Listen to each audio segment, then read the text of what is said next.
बिस्मिल्लाहिर्रहमानिर्रहीम। अस्सलामुअलैकुम, कैसे हैं आप सब लोग। उम्मीद करती हूँ खैरियत से होंगे। आज हम बनाने वाले हैं बहुत ही बढ़िया और मज़ेदार सी रेस्टोरेंट स्टाइल चावल की खीर। तो यहाँ पर मैंने 1 किलो दूध लिया है, फुल फैट मिल्क है ये, और इसको मैंने गरम करके रख लिया है। और यहाँ पे मैंने थोड़े से ड्राई फ्रूट्स ले लिए हैं जो हम गार्निशिंग में और खीर के अंदर डालने के लिए हमने लिया है। तो यहाँ पे मैंने बहुत थोड़े से 3 से 4 काजू, 3 से 4 पिस्ते और 3 से 4 बादाम मैंने काट कर रख लिए हैं। और 3 से 4 बादाम और 4 से 5 पिस्ते मैंने यहाँ पर लंबाई में कट कर लिए हैं, ये गार्निशिंग में काम आएगा। और यहाँ पर मैंने लिया है 1 कप चावल। इसको मैंने वॉश करके अच्छे से आधे घंटे के लिए भिगो दिया था। तो मैंने यहाँ पर बासमती राइस लिया है। आप जो भी चावल यूज़ करते हैं उसकी भी बना सकते हैं, लेकिन बासमती राइस की जो खीर बनती है उसमें चावल की खुशबू होती है, तो बहुत ही टेस्टी वो खीर हमारी बनकर तैयार होती है। तो मैंने इसको अच्छे से वॉश करके रख दिया था आधे घंटे के लिए। अब चावल हमारा भीग कर तैयार है, आप देख सकते हैं।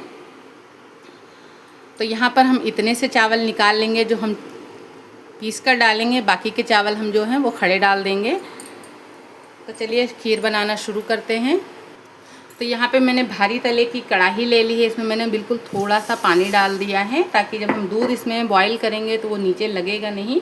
आप कभी भी खीर बनाएं तो आप उसके लिए भारी बर्तन के भारी तले की कढ़ाई या कोई भी भगोना ले सकते हैं। तो इसमें हम ये दूध ऐड कर देंगे और फुल फैट मिल्क के आप खीर बनाएंगे तो खीर जो हमारी ये बहुत ही टेस्टी बनकर तैयार होती है।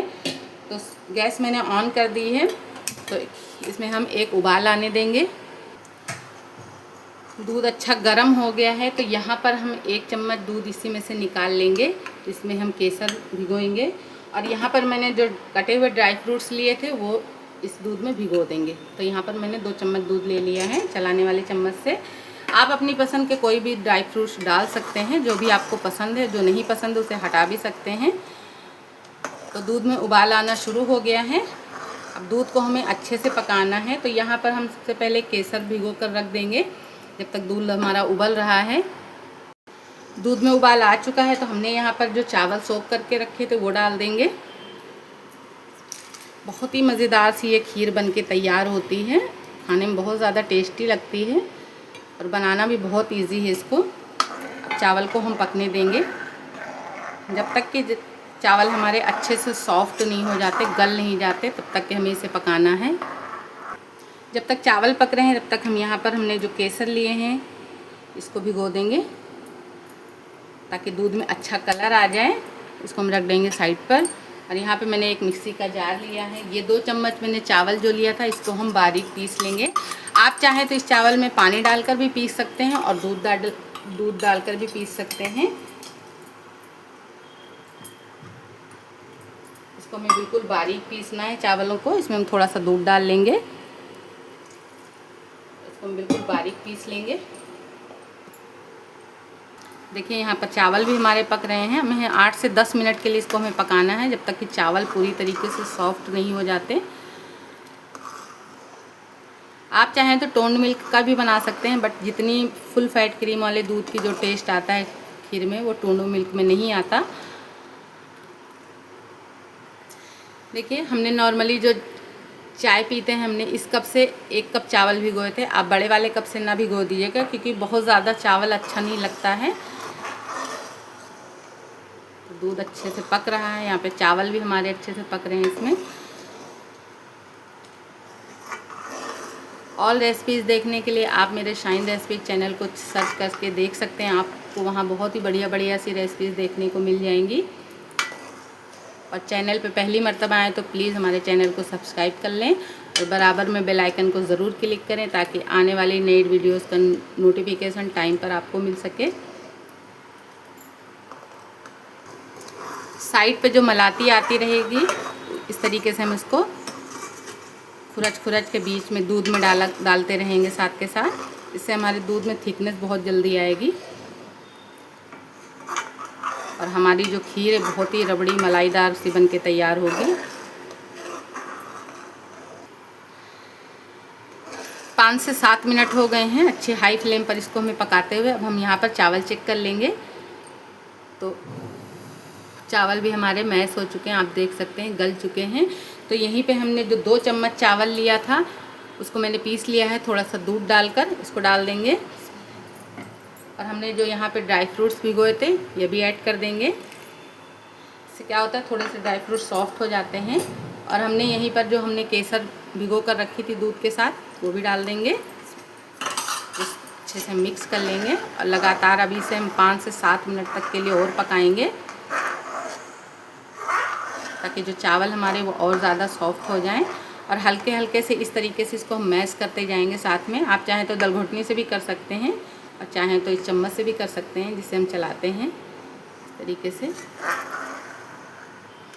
10 मिनट के करीब हो गए हैं हमारे खीर को पकते हुए। अब इस तरीके से हमने दाल घोटनी ले ली है। इस तरीके से हम जो हमारे चावल, आप चाहें तो इस रेसिपी के लिए जो टूटे वाले चावल आते हैं बासमती के, आप वो भी उससे भी बना सकते हैं। वही चावल मैं रखती हूँ खीर के लिए, लेकिन आज मेरे पास वो चावल नहीं था तो इसलिए मैंने लंबे वाले चावल ले लिए हैं, है बासमती का ही। तो इस तरीके से हम इस मैश करते जाएंगे तो हमारी चावल जो है वो अच्छी तरीके से दूध में मिक्स हो जाएंगे।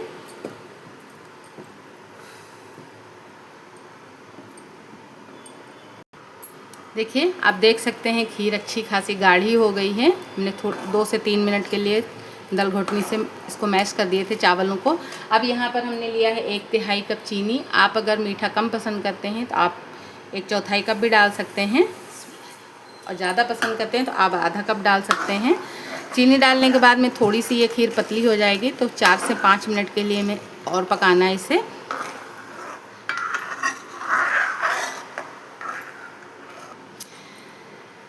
चीनी डालने के बाद मैंने इसे 3 से 4 मिनट के लिए मीडियम आंच पर पका लिया। अब आप देख सकते हैं खीर बहुत ही बेहतरीन सी हमारी खीर बनके तैयार हो गई है। तो आप फ्लेवर खुशबू के लिए आप यहाँ पर केवड़ा वाटर भी डाल सकते हैं और गुलाब जल भी डाल सकते हैं। तो यहाँ पर मैंने केवड़ा वाटर लिया है, तो बहुत ज़्यादा हमें नहीं डालना क्योंकि फिर ये कड़वा कर देता है। तो 2 से 3 ड्रॉप हम डालेंगे, इससे बहुत ही अच्छी सी खुशबू आएगी हमारी खीर में। और यहीं पे हम गैस बंद कर देंगे क्योंकि ठंडी होने के बाद में ये और भी थिक हो जाएगी। देखिए, हमारी खीर हमने रूम टेम्परेचर पर ठंडी कर ली है। अब आप इसकी थिकनेस देख सकते हैं कितनी बढ़िया सी आई है। इसको हम सर्व कर लेंगे। खीर को हमने सर्व कर लिया है। अब हम कटे हुए पिस्ते और बादाम से इसको गार्निश कर लेंगे। आप अपने मनपसंद ड्राई फ्रूट्स इसमें डाल सकते हैं। आप चाहें तो सिल्वर वर्क भी लगा सकते हैं, देखने में और ज़्यादा हमारी खीर जो है टेम्पटिंग लगेगी। कुछ केसर के धागे डाल देंगे। तो आप देख सकते हैं हमारी मज़ेदार सी रेस्टोरेंट स्टाइल खीर बनकर बिल्कुल तैयार है, और ये बहुत ही ज़्यादा टेस्टी खीर बन के तैयार होती है। तो आप ही इसी तरीके से बनाइए, इंशाल्लाह आपको बहुत पसंद आएगी। तो ये रेसिपी भी हमारी आपको पसंद आई है तो प्लीज़ हमारी रेसिपी को वीडियो को लाइक करें। चैनल पे पहली मर्तबा आए तो सब्सक्राइब ज़रूर करें, और अपने फैमिली और फ्रेंड्स में शेयर करें। और आप अपने कमेंट्स करके हमें ज़रूर बताएं कि हमारी रेसिपीज़ आपको कैसी लगती हैं। फिर मिलेंगे एक नई और इजी रेसिपी के साथ। तब तक के लिए अल्लाह हाफिज़।